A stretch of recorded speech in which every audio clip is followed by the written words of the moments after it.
তো বন্ধুরা, good morning সবাইকে। এই দেখো, আমি নিয়ে নিয়েছি 5টা বড় বড় আলু। কিন্তু কেন, আজকে আমি কি বানাবো দাঁড়াও আমি বলবো তোমাদের। ভিডিওটা ফার্স্ট থেকে লাস্ট পর্যন্ত দেখতে থাকো বন্ধুরা।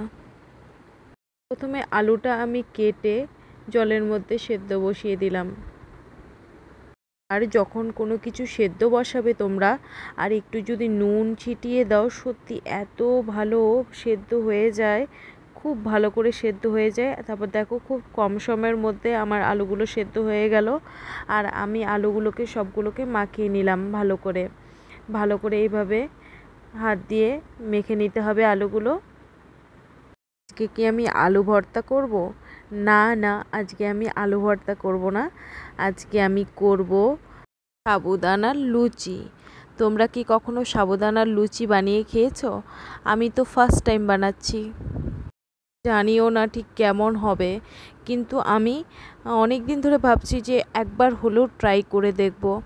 এই দেখো, আমি কড়াই বসিয়ে দিয়েছি, আর গরম কড়াইয়ের মধ্যে আমি এগুলো হালকা করে ভেজে নেব। তবে আমি তেল বা ঘি কোনো কিছুই ইউজ করব না। আমি শুকনো কলার মধ্যে ভালো করে ভেজে নেব। আর ভালো করে ভাজতে হবে। আর বুঝবে কেমন করে ভাজাটা হয়েছে, একদম সাদা সাদা প্রত্যেকটা সাবু একদম সাদা সাদা হয়ে যাবে। তখন ভাববে যে আমার ভাজা হয়ে গেছে কমপ্লিট। দাঁত দিয়ে একটু চাবিয়ে দেখবে যে দাঁতের মধ্যে লাগছে না, একদম কুরকুরে মচমচে ভাব হচ্ছে, তখন ভাববে যে এটা ভাজা হয়ে গেছে। সাবুটা ভাজা হয়ে গেছে, আমি সাবুটা নামিয়ে নিয়েছি। আর ভীষণ গরম, এইভাবে যদি গরমে আমি মিক্সার গ্রাইন্ডারে দিই, তাহলে তো মিক্সার গ্রাইন্ডার একদম ফেটে যাবে। এর জন্য আমি একটু ঠান্ডা হতে দিলাম। ভালো করে আমি ঠান্ডা করে নিয়ে মিক্সার গ্রাইন্ডারে ভালো করে গ্রাইন্ড করে নেবো, গুঁড়ো করে নেব।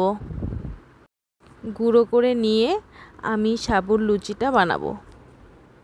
তো কিছু বুঝতে পারছি না, আদৌ লুচি হবে না লুচ্চা হবে, কে যেন কি হবে।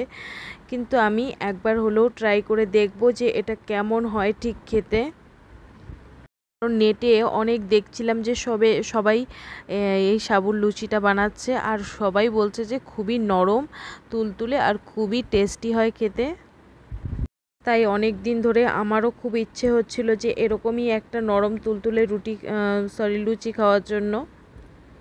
দেরি না করে আমি বানিয়ে নিলাম। আর একটা কথা বন্ধুরা, এটা কিন্তু ভীষণ মাখতে হয়, কিন্তু আলুটা দিয়ে আর ওই সাবুর পেস্টটা দিয়ে ভীষণ মাখতে হয়, মেখে মেখে একদম সফট করতে হয়। তারপর এরমভাবে লুচি বেলে নিতে হয়। সাবুর লুচি তেল দিয়ে বেলতে হয়, কারণ তেল দিয়ে বেলা না হলে লেগে যাবে। আর এইভাবে একটা বাটি দিয়ে কেটে তোমরা লুচিটাকে গোল করে নিতে পারো। লুচিটা আমি কড়াইয়ে দিয়েছি, তারপর আমি ভাবছি যে এই ফুলছে না কেন কে জানে। তারপর ভিডিওতে আমি দেখেছিলাম যে এই লুচি খুব বেশি একটা ফোলে না, কিন্তু আমার কাছে তো একদমই ফুলছিল না, মাথাটা গরম হয়ে যাচ্ছে। কিন্তু কয়েকটা লুচি ফুলেছিল। এই দেখো বন্ধুরা, তেলে ভাজা পিঠে যেমন হয় ঠিক সেরকমই টাইপের, জাস্ট এগুলো একটু ফোলেনি, কিন্তু ভীষণ নরম। একটা কথা বন্ধুরা, এটা কিন্তু গরম গরম খেয়ে নিতে হয়, কারণ যত বেশি রাখবে তত কিন্তু একটার পর আরেকটা লুচি লেগে যায়, আর তখন কিন্তু তোলা মুশকিল হয়ে যায়। এই দেখো, একটার পর একটা লেগে গেছে, আর আমার ভীষণ তুলতে অসুবিধা হচ্ছিল। তাই যদি তোমরা ফার্স্ট টাইম এটা বানিয়ে থাকো, তাহলে একদম সাথে সাথে গরম গরম ভেজে খাওয়ার চেষ্টা করবে। আর আমি ভাত দিয়ে, মাংস দিয়ে, লুচি দিয়ে খাচ্ছি। আর এটা কিন্তু খেতে ভীষণ ভালো হয়েছে, কিন্তু এটাকে যদি গরম গরম খাওয়া হয় সত্যি ভীষণ টেস্ট হয়। বন্ধুরা, আমার ভিডিও ভালো লাগলে লাইক সাবস্ক্রাইব একটা দিয়ে যেও। Thank you.